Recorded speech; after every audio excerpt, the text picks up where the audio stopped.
Right, hello and welcome to this week's weekly challenges in Gran Turismo 7. So this week I'm just gonna do a quick review over each event and tell you my honest opinion on these events. So we have 5 events to go through to win 3 brand new prizes, which consists of all credit tickets. In total, you're gonna win 800,000 credits for completing 5 events. So let's get straight into event number 1. This is a Suzuki Jimny Cup around Eiger Nordwind. So this is actually a brand new event that just came out now with update 1.49. It's 3 laps around the new circuit.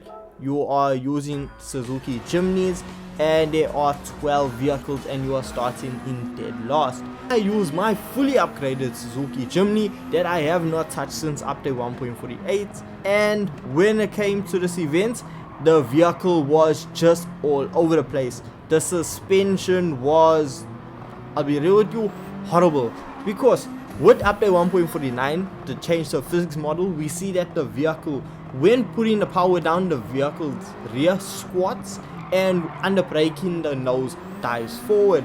And with the Suzuki Jimny, it seems almost exaggerated how much the suspension actually moves. The Suzuki Jimny was decent to drive, it didn't really have any issues, but since the new update, well, the Suzuki Jimny is more than a handful. This vehicle, fully upgraded, has way too much power, and the suspension, if not set up right, is an absolute catastrophe. So you really need to go back in and adjust your tuning settings if you have a fully upgraded Suzuki Jimny to then take it around the circuit. Now, fully upgraded, you should reach first position before lap number 2, and then you just need to stay there for the rest of the event. It took me under 5 minutes to complete this event, and when I tell you, it didn't really feel the most rewarding. I didn't really feel the challenge. The biggest challenge was just trying to get the Suzuki around the circuit. Honestly, not a big fan of the Suzuki Jimny now with update 1.49, so you really do need to go back and change or revise your tuning settings to get this event done. So the first event, not the best, but I can see why they would want to use one of the new events.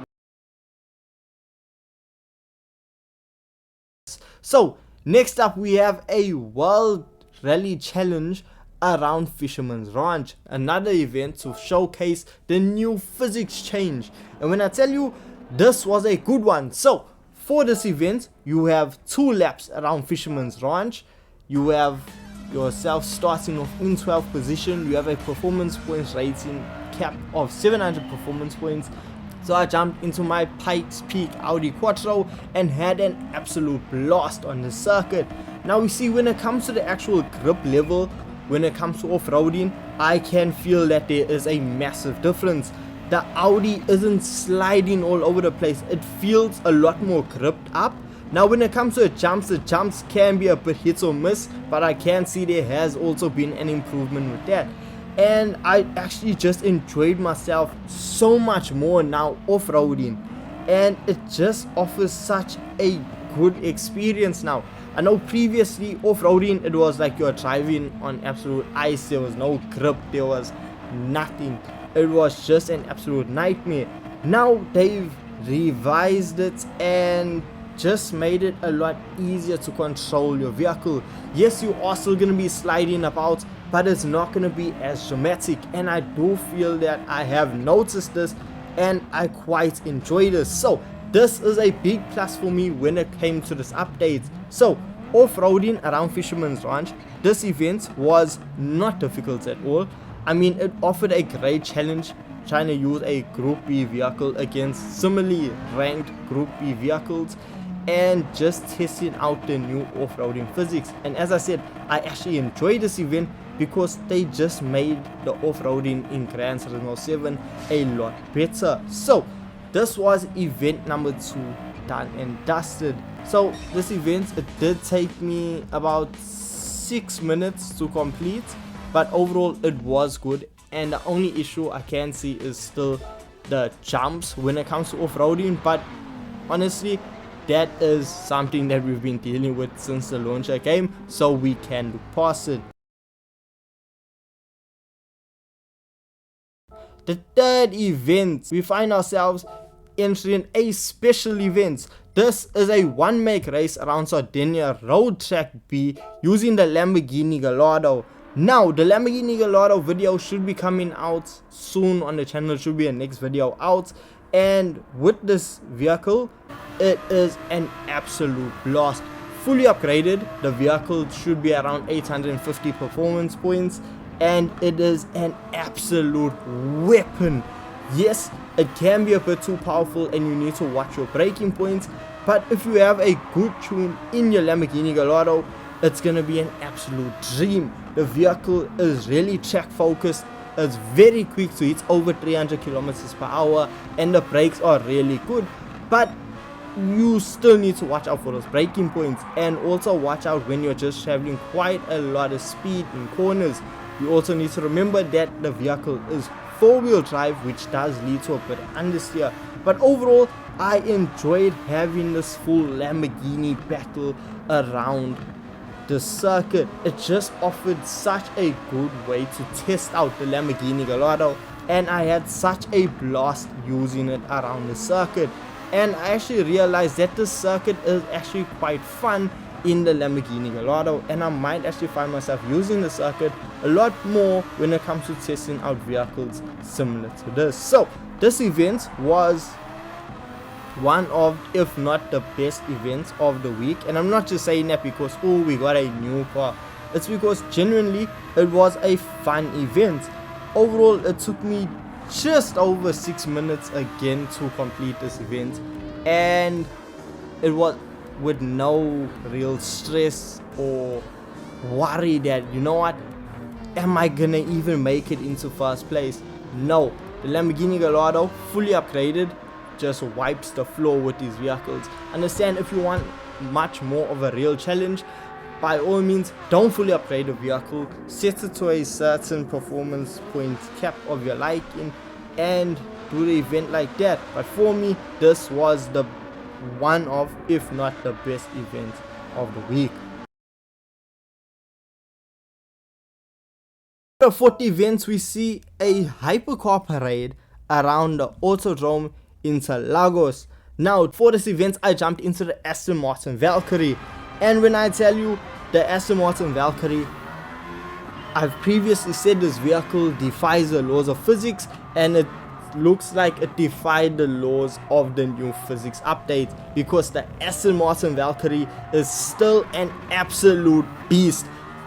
If the Aston Martin Valkyrie has no fans, I am no longer around, because I will keep recommending you, if you ever get the amount of money that you can spend and drive the Aston Martin Valkyrie, do not miss out on the chance. This is the pinnacle of race hypercars in the game.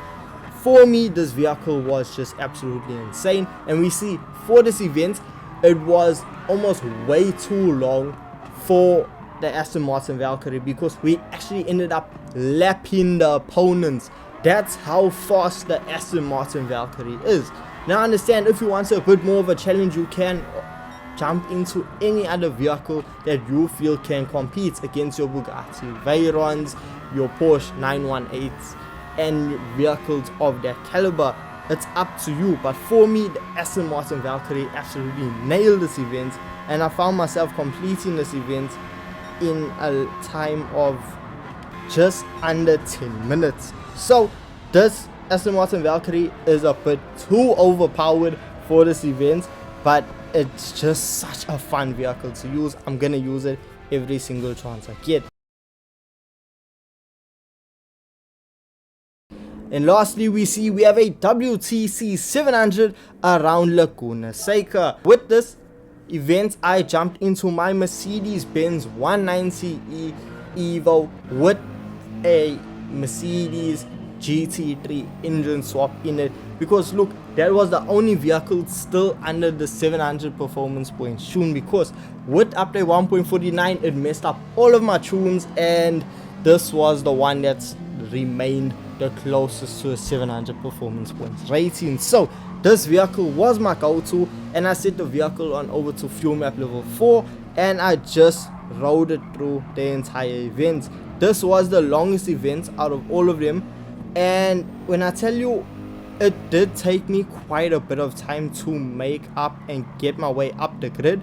We do see that we are going to need to dive into pits because I was using a vehicle on fuel map level 4, and that took me all the way up until the end of lap 8 before I need to dive into pits and refuel.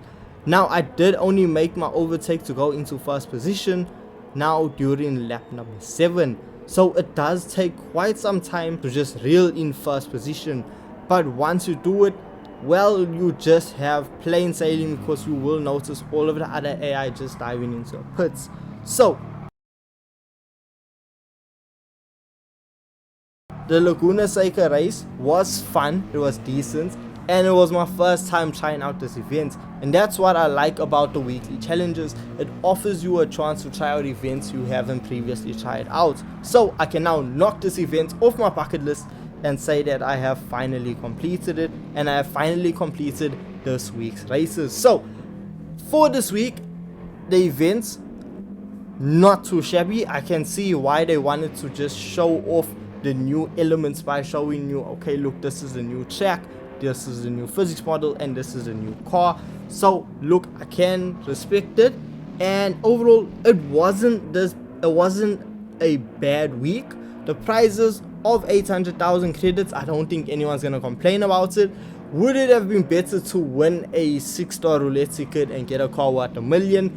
Yes, but look, that's not the point. This week is still a very good week in Gran Turismo 7, but I want to know your thoughts of this week in the comment section down below. And with all this being said, I'll see you guys in the next video. Peace.